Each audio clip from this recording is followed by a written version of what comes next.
وہاں یہ فکرہ جو ہے بسم اللہ الرحمن الرحیم، اسلام میں اس کا کتنا اہتمام ہے۔ حدیث میں آتا ہے، امام الانبیاء صلی اللہ علیہ وسلم فرماتے ہیں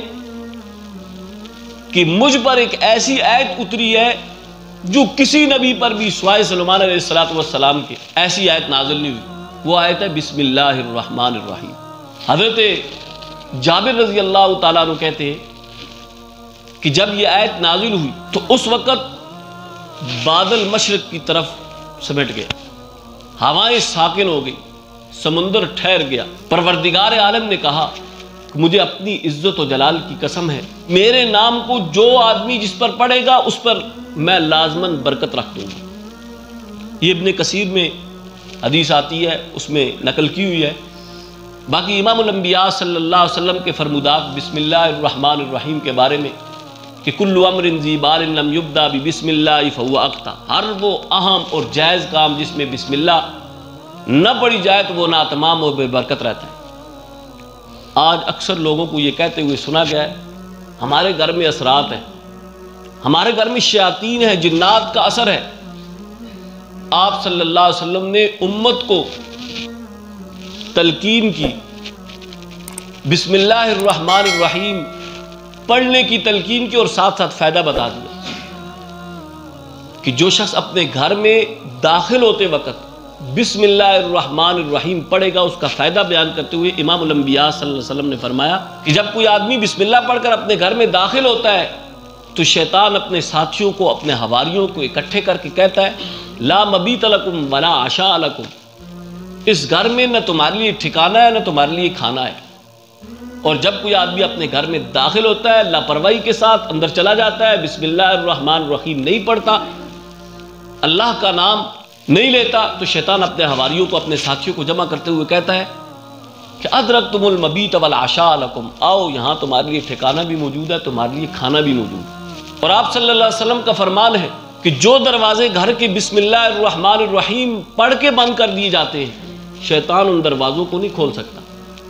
حدیث میں آتا ہے اغلقوا الابواب واذکروا اسم اللہ، اپنے گھروں کے دروازوں کو بند کرو بسم اللہ پڑھ کر۔ اور اسی طرح فرمایا خمروا آنیتکم واذکروا اسم اللہ، اپنے برتنوں کو بسم اللہ پڑھ کر ڈھانپ دو، اس لیے کہ جو برتن بسم اللہ پڑھ کر اللہ کے نام کی مدد اور برکت کے ساتھ ڈھانپ دی جاتے ہیں اس میں شیطان کا عمل دخل ختم ہو جاتا ہے۔ فرمایا اوقوا قربکم واذکروا اسم اللہ، اپنے پانی کے مشکیزوں کا منہ بند کرو یا پانی کے برتنوں کو اگر ڈھانپو تو پھر بسم اللہ الرحمن الرحیم پڑھ لیا کرو، اللہ کے نام پر بند کیا کرو، اس لیے کہ پھر اس میں شیطان کا عمل دخل ختم ہو جاتا ہے۔ اور حضرت عبداللہ ابن عباس کی روایت ہے، فرماتے ہیں کہ نبی علیہ السلام نے فرمایا کہ اونٹ کی طرح ایک ہی سانس میں پانی مت پیا کرو، 3 سانس میں پانی پیا کرو، اور فرمایا کہ سمو اذا شربتم، جب تم پانی پیو تو اللہ کا نام لے لیا کرو، اور جب پانی پی چکو تو پھر الحمدللہ کہہ دیا کرو۔ اور آپ صلی اللہ علیہ وسلم کے صحابی حضرت عمر بن ابی سلمہ، وہ کہتے ہیں کہ میرا بچپن نبی علیہ السلام کی مبارک گود میں گزرا۔ ایک مرتبہ کھانا لایا گیا، آپ صلی اللہ علیہ وسلم کی عادت مبارکہ تھی کہ بچوں کو بھی سمجھایا کرتے، تعلیم دے دیا کرتے، اگر کوئی اس میں کوتاہی دیکھتے آپ صلی اللہ علیہ وسلم ان کی بھی اصلاح کر دیا کرتے۔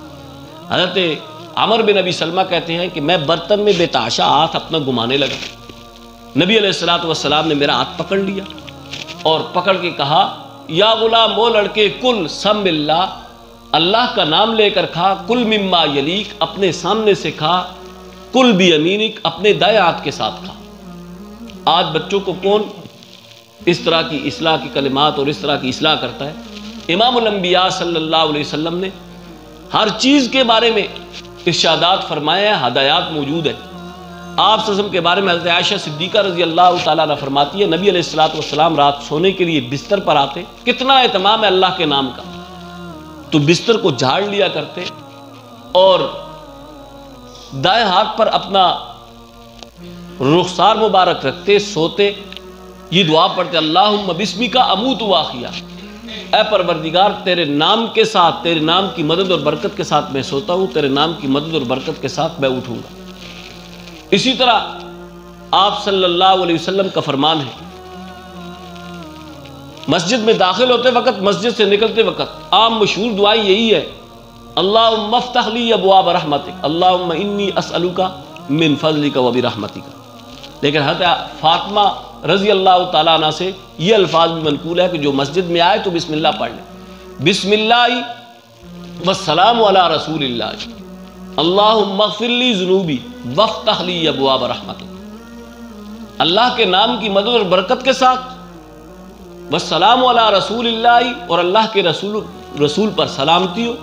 اللہم اغفر لی ذنوبی، اے پروردگار میرے گناہوں کی مغفرت فرما دے، وافتح لی ابواب رحمتک، اور میرے لیے اپنی رحمت کے دروازے کھول دے۔ اور اسی طرح حضرت علی رضی اللہ تعالیٰ عنہ جو چوتھے خلیفہ ہیں، وہ ایک مرتبہ سواری پر سوار ہوئے، بسم اللہ پڑھی، جب بیٹھ گئے الحمدللہ پڑھی، جب اس کو چلایا تو یہ پڑھا سبحان الذی سخر لنا ھذا وما کنا لہ مقرنین وانا الی ربنا لمنقلبون۔ آج ہماری سواریاں موجود ہیں، ہم آتے ہیں 100 کام دماغ میں ہوتے ہیں اور اس طرح آ کر بیٹھ جاتے ہیں اور چلنا شروع کر دیتے ہیں، پھر جب کوئی حادثہ ہوتا ہے تو پھر افسوس کرنا شروع کر دیتے ہیں۔ حدیث میں ہے کہ اگر کسی کی سواری ہے تو اس کو اس طرح کلمات کہنے چاہیے اللہ کے نام کی مدد اور برکت کے ساتھ، اللہ رب العزت حادثات سے محفوظ کرتے ہیں۔ حضرت علی رضی اللہ تعالیٰ عنہ کا یہ پڑھنا ہمارے لیے یہ سبق ہے کہ ہمارے لیے اگر کوئی گاڑی موجود ہے دروازہ کھولے بسم اللہ پڑھیں، بیٹھ جائیں الحمدللہ پڑھیں، گاڑی چلانا شروع کر دیں سبحان الذی سخر لنا ھذا وما کنا لہ مقرنین، اس طرح کے الفاظ پڑھیں۔ اور پھر یہ بسم اللہ اتنے بابرکت، یہ اتنا بابرکت کلمہ ہے، اتنا بابرکت جملہ ہے کہ حدیث میں آتا ہے، امام الانبیاء صلی اللہ علیہ وسلم فرماتے ہیں ایسے کلمات کہ جو صبح کے وقت 3 مرتبہ پڑھ لے، شام کے وقت 3 مرتبہ پڑھ لے، ہر قسم کی آفات سے، حادثات سے، ہر قسم کی مصیبت سے اللہ رب العزت اس کو محفوظ رکھتے ہیں۔ وہ کلمات کیا ہیں؟ حدیث کے الفاظ ہیں، بسم اللہ الذی لا یضر مع اسمہ شیء فی الارض ولا فی السماء وهو السمیع العلیم، اللہ کے نام کی مدد اور برکت کے ساتھ، جس کے نام کی مدد اور برکت کی وجہ سے زمین و آسمان کی کوئی چیز نقصان نہیں پہنچا سکتی۔ وہو السمیع العلیم، وہی ذات سننے والی ہے، العلیم وہی ذات جاننے والی ہے۔ تو گویا ہر چیز میں، ہر اہم کام میں اہتمام کس کو ہونا چاہیے؟ بسم اللہ الرحمن الرحیم کا۔ اسلام میں ہر کام کی شروع میں بسم اللہ الرحمن الرحیم پڑھ کر شروع کرنا، یہ ہدایت کر کے گویا ایک مسلمان کی پوری زندگی کا رخ وہ اللہ رب العزت کی طرف اس طرح پھیر دیا ہے کہ قدم قدم پر اس عہد کی، اس حلف برداری کی تجدید رہے کہ میرا وجود اور میرا ہر کام بغیر اللہ کی مشیت کے اور بغیر اللہ کے ارادے سے وہ انجام نہیں پا سکتا۔ یہی وہ چیز ہے کہ جس کی وجہ سے ہر نقل و حرکت، تمام معاشی اور دنیاوی کام عبادت بن گئی۔ کتنا مختصر سا جملہ ہے اور اس میں کوئی زیادہ مشقت بھی نہیں ہے، کوئی زیادہ محنت بھی نہیں ہے، لیکن فائدہ کتنا بڑا ہے؟ فائدہ اتنا بڑا کہ ہماری دنیا دین میں تبدیل ہو جاتی ہے۔ اللہ رب العزت سے دعا ہے ہم سب کو عمل کی